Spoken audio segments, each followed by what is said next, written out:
Paz, Senhor, para os irmãos. Amém. Glória a Deus. Estou muito feliz de estar aqui. Acredito que tem uma boa parte aqui que já me conhece. O pastor Marcos Rabelo me apresentou, mas aqui acho que já tem uma boa parte do povo que me conhece, da Igreja de Deus ali de Porto de Santana.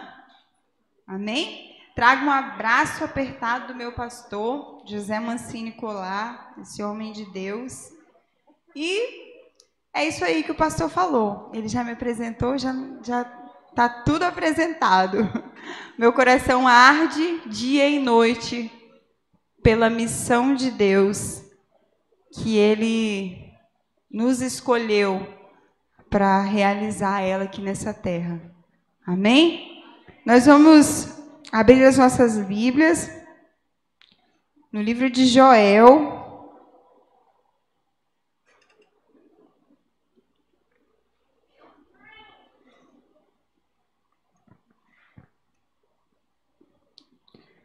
Essa palavra que eu vou ministrar para os irmãos nessa noite, eu confesso que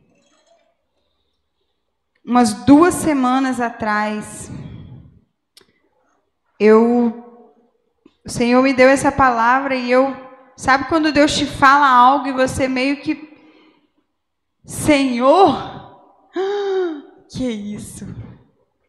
Eu fiquei meio desorientada até chegar. A psicologia fala, né, que para você chegar à compreensão, primeiro você entra num meio que um desequilíbrio ali, até que você absorve e fala, é isso, Deus. Amém. E aí eu fiz o esboço, preparei a mensagem e trouxe hoje para os irmãos. Livro de Joel, capítulo 2, verso 12.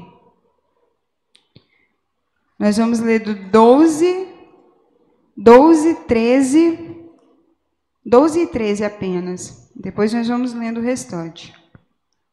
Que diz assim: agora, porém, declara o Senhor, voltem-se para mim de todo o coração, com jejum, lamento e pranto. Rasguem o coração e não as vestes. Voltem-se para o Senhor, o seu Deus, pois Ele é misericordioso e compassivo, muito paciente e cheio de amor. Arrepende-se e não envia a desgraça. Amém? Pode deixar sua Bíblia aberta, pode tomar seu assento. O profeta Joel é o profeta do Pentecostes, né? Todos nós conhecemos um pouquinho aí da história do profeta Joel. Ele profetiza sobre um derramamento de Espírito sobre toda a carne, que é o que se cumpre lá no livro de Atos, no dia de Pentecostes. Joel é o profeta que traz ali essa reflexão para os irmãos, que haverá um dia em que haverá uma plenitude, um derramamento do Espírito Santo de Deus sobre toda a carne. Amém? E Joel, esse livro de Joel também é uma advertência ao povo acerca de um juízo eminente por parte de Deus, caso aquele povo não se arrependesse e não se voltasse ao Senhor. E ele começa a profetizar, ele começa a proclamar um arrependimento àquele reino ali. Deus, ele levanta o profeta Joel em um tempo de crise. Aquela população, ela estava vivendo um momento de crise. O que estava acontecendo ali? O povo já não buscava mais. Deus, ele envia o seu juízo, devido ao povo já não estar buscando mais. Deus envia o seu juízo e dentro disso devasta toda a colheita daquele povo, tudo que aquele povo tinha plantado estava sendo devastado.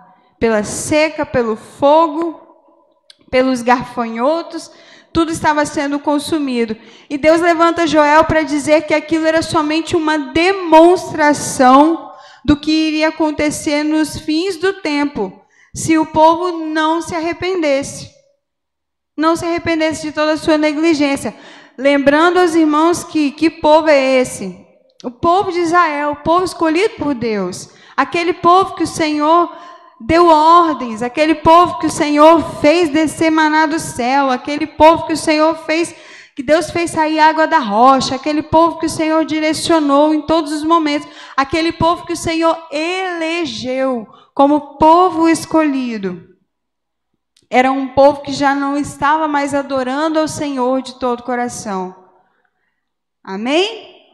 Em dias de crise irremediável, Deus coloca uma palavra de esperança na boca do profeta Joel. E Joel, ele começa a profetizar.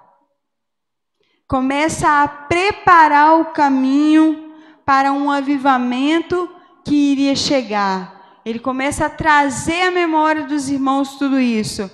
E uma observação que eu faço, que acreditar num avivamento sem preparar o caminho para esse avivamento é colocar os carros na frente dos bois.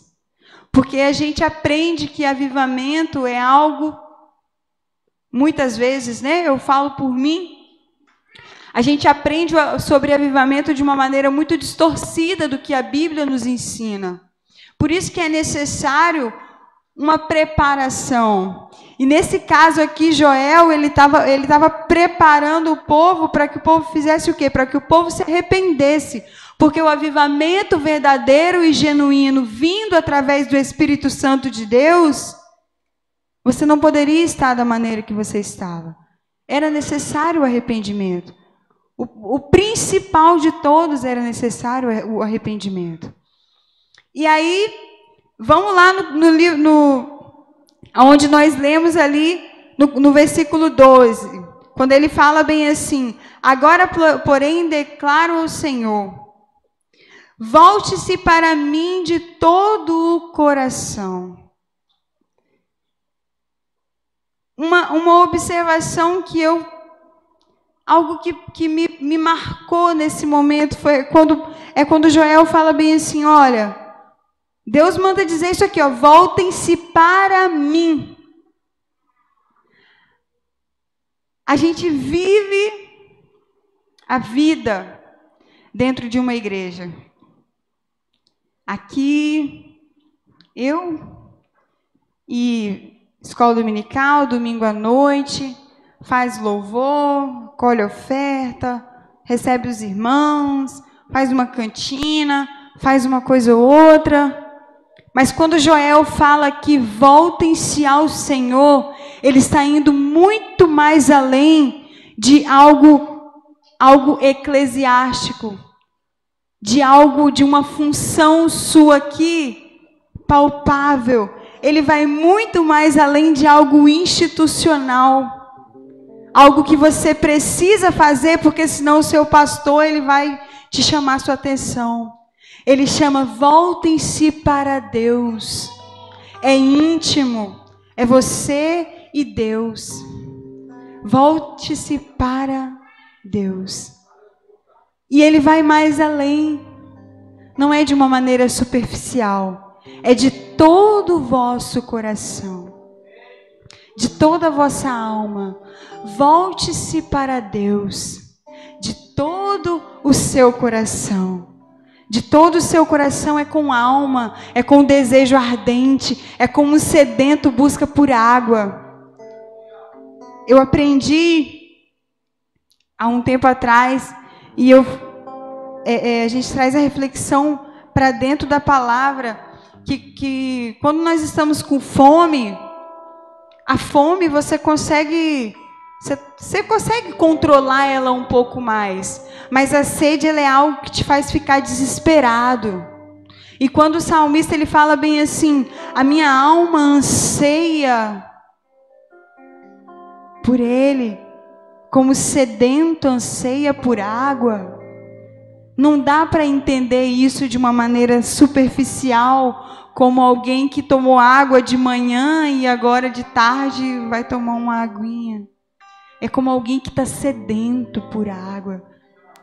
como alguém que precisa. Então, quando Joel fala, volte-se para Deus de todo o vosso coração, ele fala que vai muito mais além do que você pode ver e muito mais além do que nós vivemos superficialmente. É uma chamada à comunhão com profundidade. Amém? E aí, claro que eu não poderia deixar de falar de missões. Nós conhecemos um Deus, uma parte, claro. Conhecemos e prosseguimos em conhecê-lo. Mas às vezes a gente fica assim, se eu te perguntasse hoje, querido, você está aqui na igreja, você veio aqui hoje, você sabe que Deus, Ele tem uma missão nessa terra? Ele tem um propósito?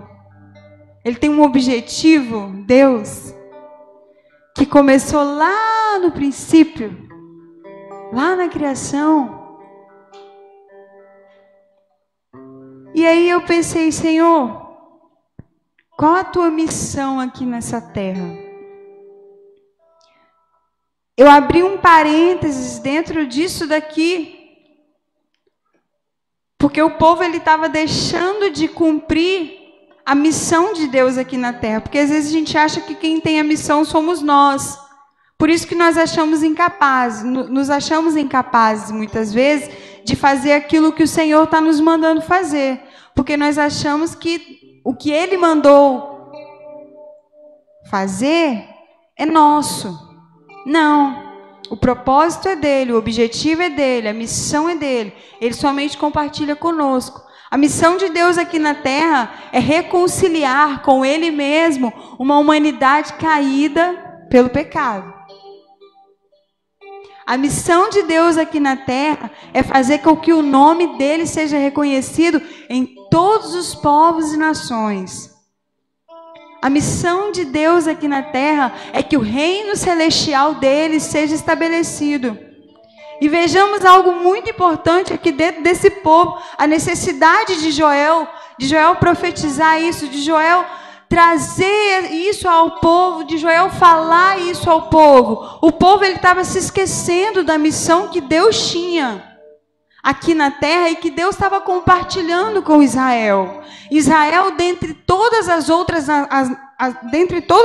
nações, Israel era a nação escolhida. Dali de Israel, as outras nações da terra precisavam de ver. O Deus de Israel atua ali. Ele realmente é o Deus. Ele é o único, todo-poderoso. É nele que nós também precisamos acreditar. Porém, o povo estava deixando isso de lado. Deus fez o quê? Apertou o parafuso para que o povo se arrependesse. Para que o povo se voltasse ao Senhor. Nós vivemos tempos em que buscamos a Deus muitas vezes com o nosso coração seco. Nós somos treinados a ser racionais demais. E aí a gente vive numa racionalidade que quando nós estamos tendo atitudes tão racionais, nós somos impedidos de ver os nossos próprios pecados, os nossos próprios erros, a nossa própria sujeira. Sabe por quê? Porque nós vivemos em uma sociedade corrompida. E quando nós somos racionais, nós estamos pensando com a nossa mente aqui nas coisas aqui da terra. E se a terra está corrompida, então está tudo certo. Não tem por que se arrepender. Eu não tenho do que me arrepender. Não nos permitimos se voltar ao Senhor de todo o nosso coração e alma. A nossa razão, ela fala muito alto. Como assim? Não tem nada a ver. Porque, mas Israel vivia num tempo muitos anos atrás. Hoje a nossa geração é outra. Hoje nós vivemos um novo tempo. A gente cansa de ouvir isso, né? Uma geração que justifica os seus erros porque vive uma nova época. Uma atualidade. Se você foge do que a Bíblia te manda fazer e você quer morar no céu, o desatualizado é você. Infelizmente. Porque viver nesse mundo e morar no céu é viver literalmente na contramão do que ele te oferece. E aí a gente fica parecendo que é quadrado mesmo. A gente fica parecendo que não está se adequando. Espera aí, tem que fazer alguma coisa para me adequar a essa realidade nova, né? A atualidade do momento.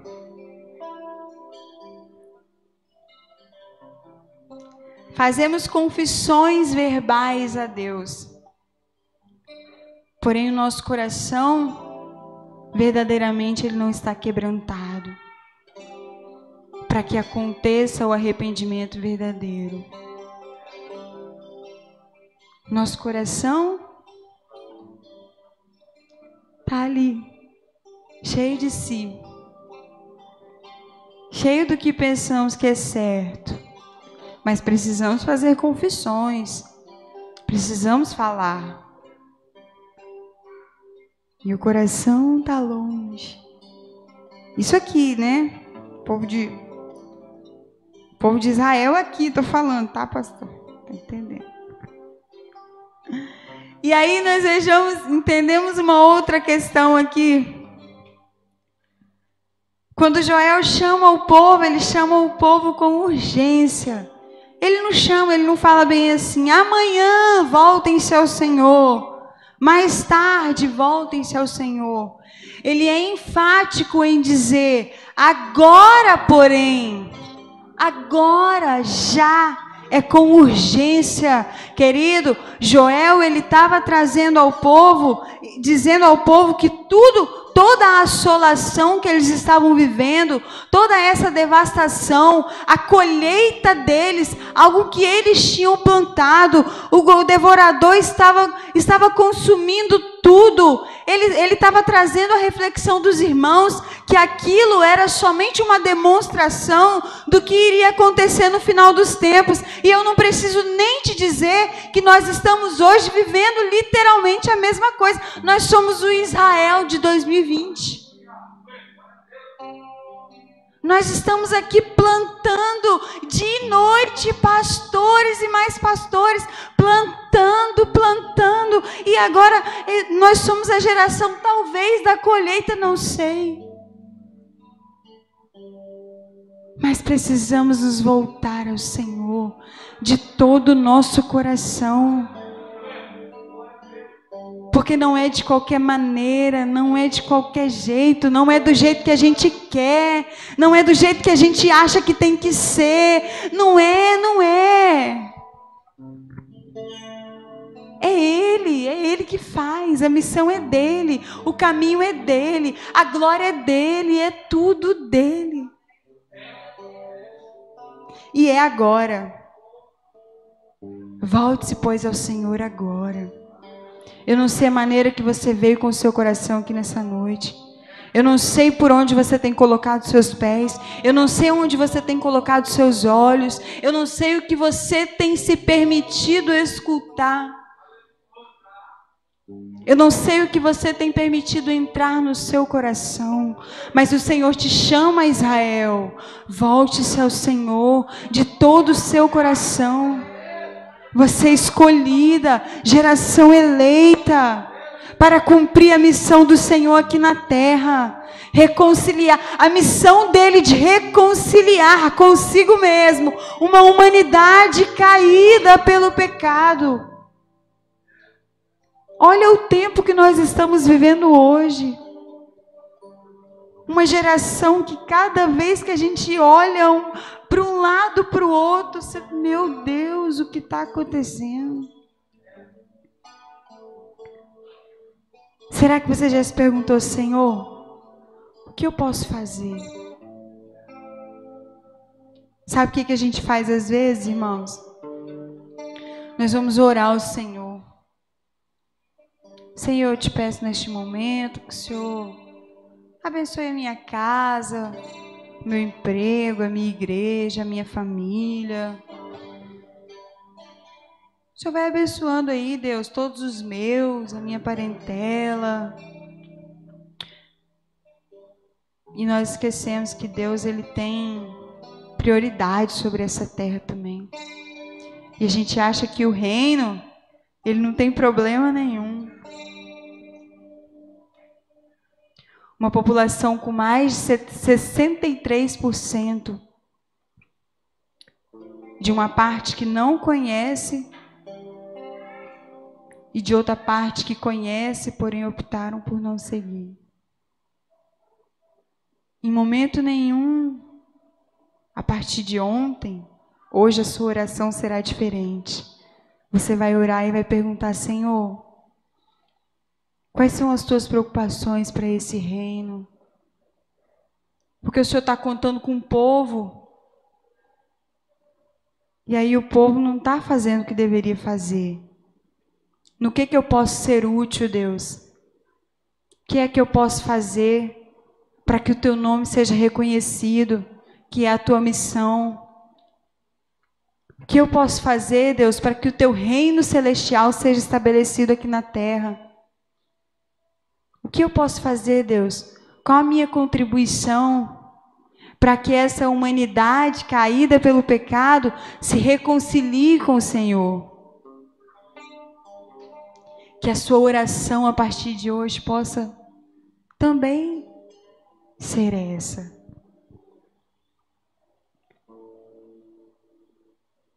No verso 14, Joel vai dizer bem assim: talvez ele volte atrás e arrependa-se. Talvez o Senhor volte atrás. Lamentações no capítulo 3, 29 vai dizer bem assim: põe a tua cara no pó. Talvez assim ainda há esperança. Esse talvez aqui nada mais é do que Joel, ele está dando a instrução. Olha, você precisa se voltar ao Senhor e de todo o seu coração.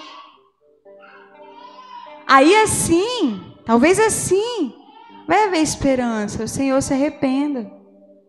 Porque o Senhor, ele precisava de nós e de Israel o arrependimento sincero do coração. Por isso que ele fala aqui, talvez assim o Senhor se arrependa. Põe a tua cara no pó. Talvez assim o Senhor se arrependa. E aí lá no verso 14 vai dizer assim, a continuação: assim vocês poderão trazer as ofertas de cereais. Assim vocês poderão dar continuidade, trazer as ofertas ao sacrifício aqui do Senhor. Sabe algo que o Senhor ministrou ao meu coração com isso? Muitas vezes nós estamos substituindo o Deus da missão, o Deus da obra, o Deus da oferta, pela oferta. Nós estamos simplesmente preocupados em fazer a obra, em cumprir a missão, em entregar a oferta, mas o Deus da oferta, já estou fazendo a obra aqui. E o seu volte-se ao Senhor de todo o seu coração, aonde fica? A sua intimidade, o seu íntimo com Ele.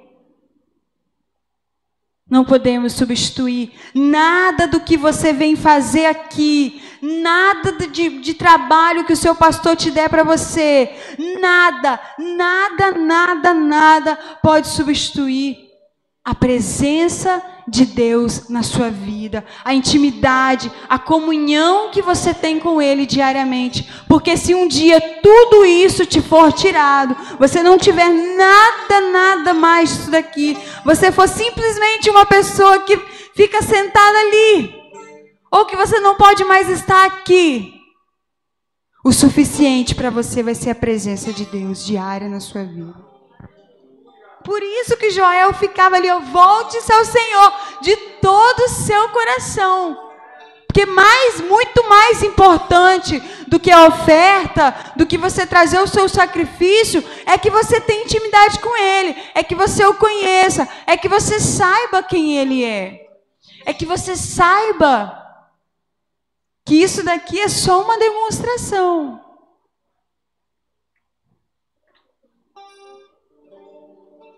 E aí ele continua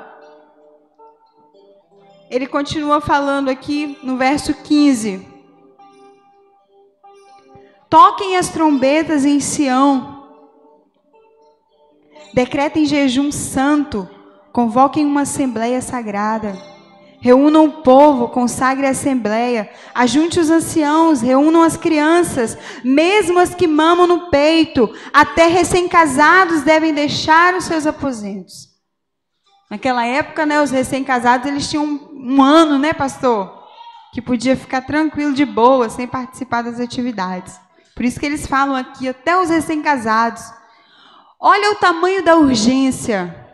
Muitas vezes nós falamos de jejum, claro, e nós aprendemos sempre. Jejum é algo muito pessoal. Você faz, é cada um com você, cada um consigo mesmo aí. Você faz seu jejum, você faz o seu momento. Mas olha o tamanho da emergência que o povo estava vivendo aqui no livro de Joel. Deus dá ordem para que não seja mais você sozinho. Reúna o povo. Ei, reúna aí o povo. Proclame um jejum santo. Toque a trombeta em Sião. Convoque uma assembleia sagrada.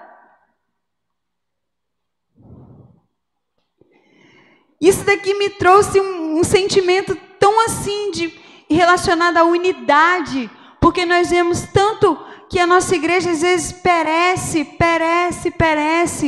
e o principal motivo, a falta de unidade. Isso não acontece aqui em Santa Rita.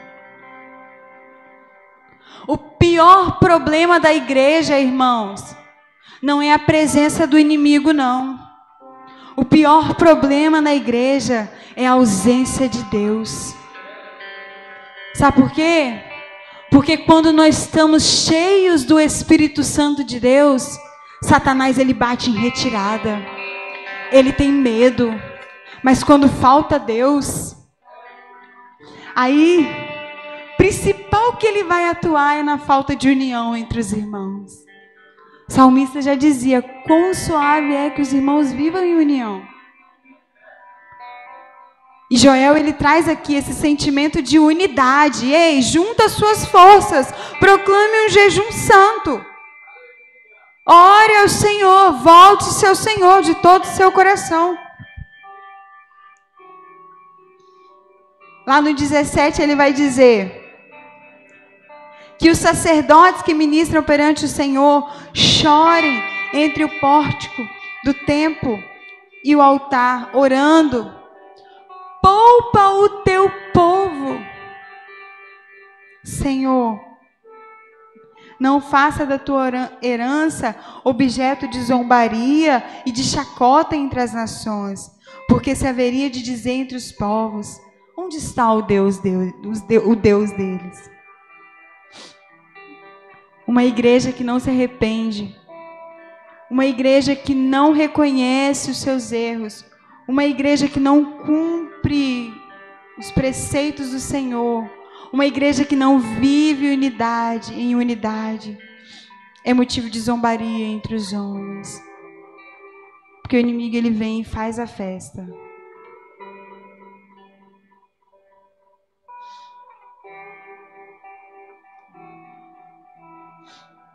No verso 18, nós vemos a resposta do Senhor para aquela nação. Um dos objetivos, das motivações pelo qual Joel estava ali proclamando o povo para que se arrependesse. Uma das motivações era a misericórdia do Senhor. Ele fala, o Senhor é misericordioso, compassivo. Ele vai se arrepender. E aí lá no verso 18, aí já vemos a resposta do Senhor. Então o Senhor mostrou zelo por sua terra e teve piedade do seu povo. Depois você continua lendo. A resposta do Senhor para aquela nação, de que o Senhor restituiu a eles. Eles se voltaram ao Senhor. O Senhor viu neles o arrependimento.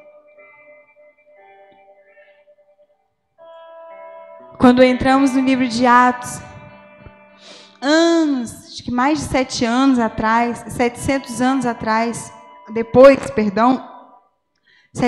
depois, quando nós vemos o cumprimento da promessa do que Joel havia dito, lá no livro de Atos 1:8,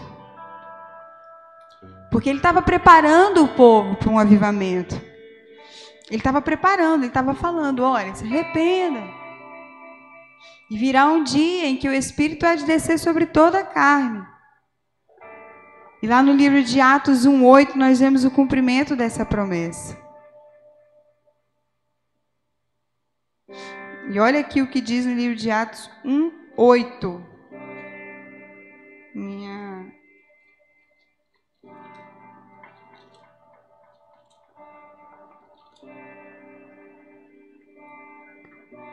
Mas receberão poder quando o Espírito Santo descer sobre vocês, e serão minhas testemunhas em Jerusalém e toda a Judéia e Samaria.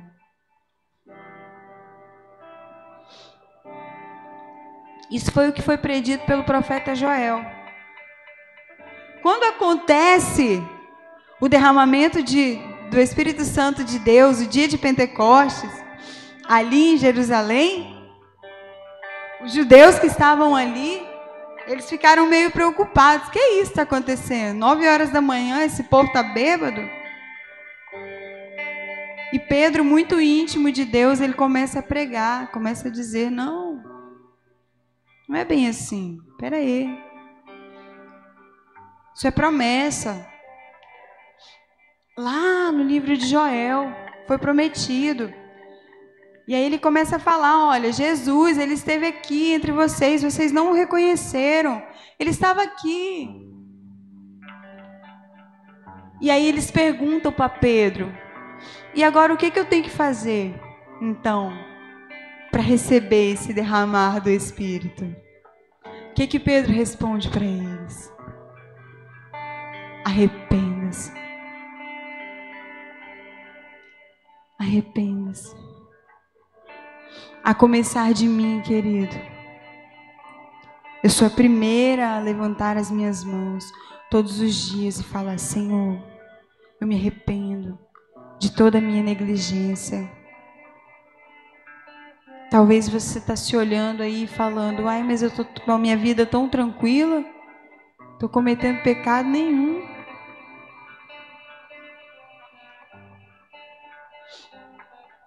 Eu pensava assim. Não estou dizendo que seu pensamento está errado, estou dizendo que existem complementos. O Senhor começou a trazer a mim as necessidades dele, que eu pouco me importava com elas. Porque eu estava envolvida com muita coisa de sistema. E o meu me volta-se ao Senhor. Muitas vezes, quando eu ia me voltar ao Senhor, eu me preocupava com o meu pastor, com a minha função eclesiástica,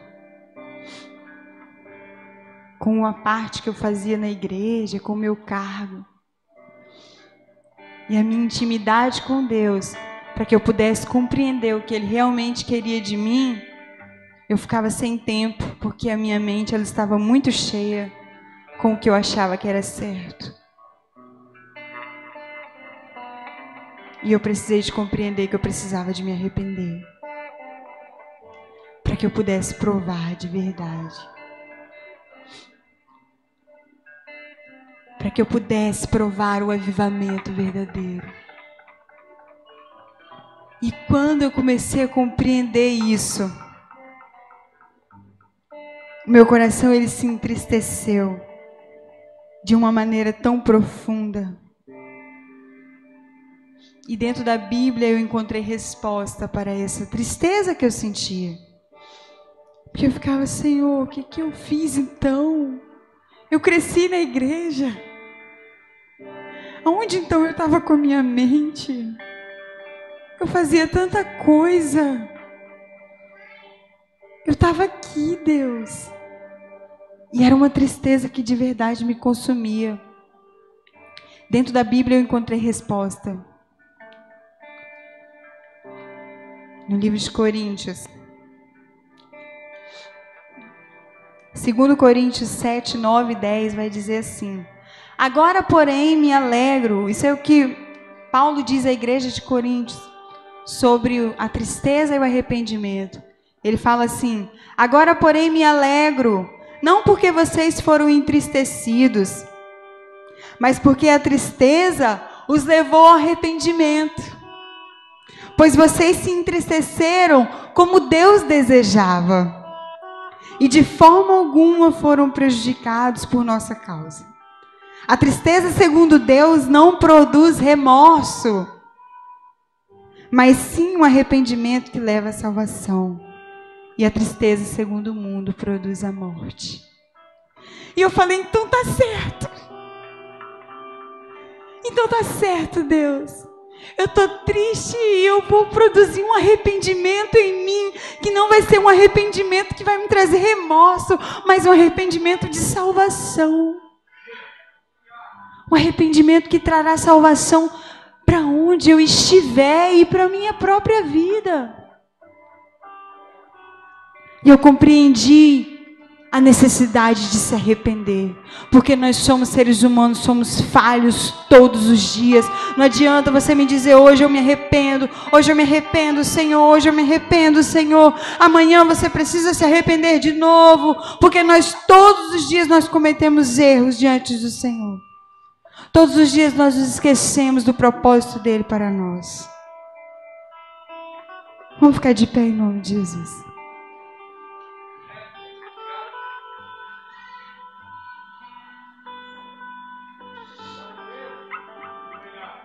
Eu não sei se você aqui, talvez, você ficou pensando em qualquer coisa aqui. Ou se essa palavra até mesmo chegou ao seu coração. E assim como eu, você compreendeu, poxa, o meu relacionamento com Deus, ele está tão superficial.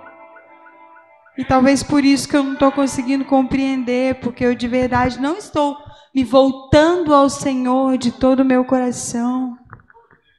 Como um sedento busca por água. Talvez eu estou muito envolvido com as coisas aqui da terra. E a minha razão não me deixa compreender tudo aquilo que Deus tem. Verdade. Se você sentiu esse tipo de tristeza no seu coração, eu te falo que você está no caminho certo. Mas não permita que essa tristeza te produza um remorso. Te permita que essa tristeza te traga o arrependimento que te traz salvação, e salvação para os seus, salvação para todos aqueles que o Senhor comprou com o sangue precioso dele lá na cruz. Eu gostaria de orar nesse momento, pastor.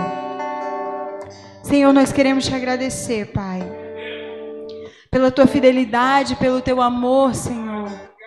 Te agradecemos por tudo que tu és. Te agradecemos, Senhor, porque mesmo sendo quem somos, o Senhor escolhe nos amar, Senhor. O Senhor escolheu, o Senhor escolhe hoje. Sabemos que durará eternamente. Pai, nós te pedimos perdão, Senhor. Perdão, Pai, perdão, porque somos negligentes. somos teimosos, somos desobedientes, pensamos muito em nós mesmos, Senhor. Colocamos os nossos olhos muito nas coisas aqui da terra. Queremos, ó Deus, acreditar somente naquilo que podemos ver, que podemos tocar. Perdoa-nos, ó Pai, perdoa-nos. Produza em nós, ó Pai, este arrependimento. Este arrependimento, Pai, que nos leva a uma comunhão contigo, a um avivamento sincero e genuíno contigo, Pai. Ah, em nome de Jesus, em nome de Jesus.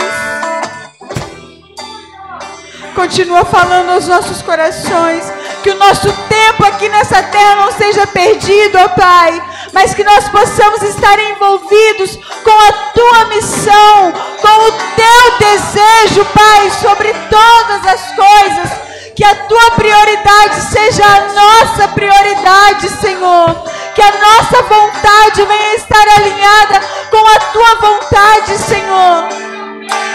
Ah, Senhor, em nome de Jesus, em nome de Jesus. Pai, nós apresentamos a Ti os 4 cantos, Senhor, de Santa Rita. Pai, aonde estiver o alcance, Senhor, deste microfone, e aonde nós também não podemos alcançar, que o Teu nome seja reconhecido, Pai. Senhor, aqui neste lugar, aonde houver um coração quebrantado, um coração sedento, ó Pai, que o Senhor possa encontrá-lo e fazer morada, para trazer transformação, trazer renovo, Senhor. Traga liberdade ao Teu povo, liberdade ao Teu povo, Senhor, liberdade ao Teu povo, Senhor, em nome de Jesus, em nome de Jesus. Te agradecemos, Senhor, por tudo que Tu és, por tudo que Tu ainda vai fazer. Te agradecemos, Senhor. Aleluia. Amém, Jesus. Eu agradeço essa oportunidade, irmão. Vem incendiar meu coração no Teu altar.